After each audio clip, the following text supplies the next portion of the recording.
एक बार की बात है। एक छोटे से गांव में एक साधु महाराज रहते थे।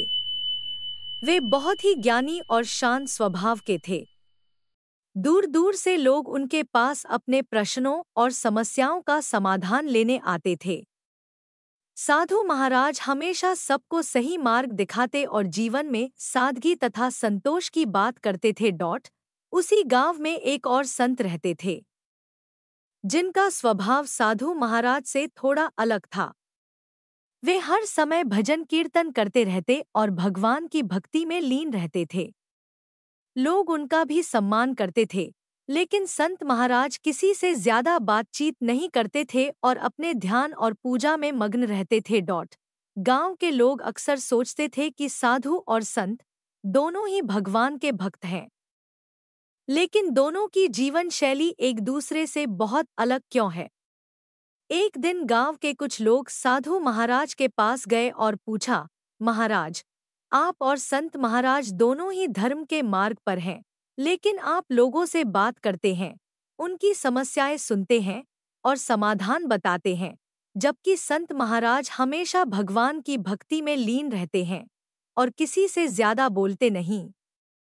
इसका क्या कारण है? साधु महाराज मुस्कुराए और बोले, हर व्यक्ति का भगवान से जुड़ने का अपना तरीका होता है। संत महाराज का मार्ग ध्यान और भक्ति का है। वे अपनी भक्ति के माध्यम से भगवान से जुड़ते हैं, जबकि मेरा मार्ग सेवा का है। मैं लोगों की सेवा करके, उनकी समस्याएं सुनकर और उन्हें सही मार्ग दिखाकर भगवान से जुड़ता हूँ। दोनों मार्ग सही हैं, बस रास्ते अलग अलग हैं। गांव वालों को साधु महाराज की बात समझ में आ गई। उन्होंने फिर पूछा, तो महाराज, हमें किस मार्ग का पालन करना चाहिए? साधु महाराज ने धीरे से उत्तर दिया, यह आप पर निर्भर करता है। कोई भक्ति में संतोष पाता है तो कोई सेवा में। जो भी मार्ग आपको शांति और सच्चा सुख दे, वही आपका मार्ग होना चाहिए।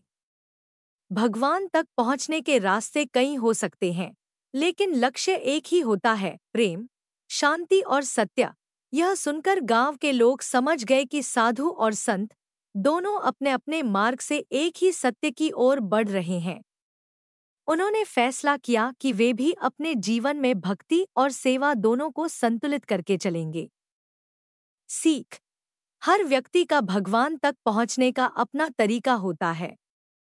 किसी का मार्ग भक्ति का हो सकता है तो किसी का सेवा का। दोनों ही सही हैं, क्योंकि अंत में सभी का उद्देश्य एक ही होता है, सच्ची शांति और ईश्वर से जुड़